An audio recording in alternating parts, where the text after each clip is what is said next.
Success पाइबार एकमात्र secrete है focus.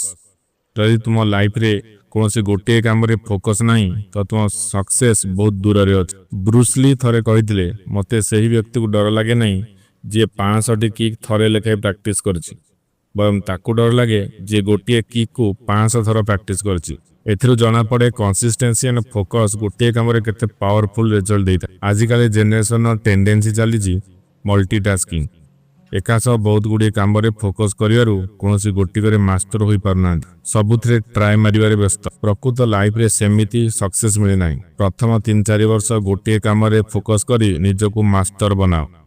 एमिति काम कर जेमिति सेही फील्ड रे तुम ठारू बढ़िया आउ केही करि परिबे नाही, ताले जाई तुम निजर गोटे परिचय सृष्टि हेबो।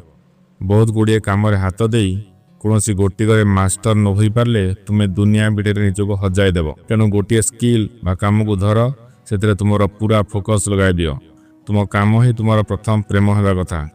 तेणु लाइफ रे फोकस रो बहुत इंपोर्टेंस अछि। निज फोकस को काम रे यूज कर, सक्सेस सियोर मिलियो।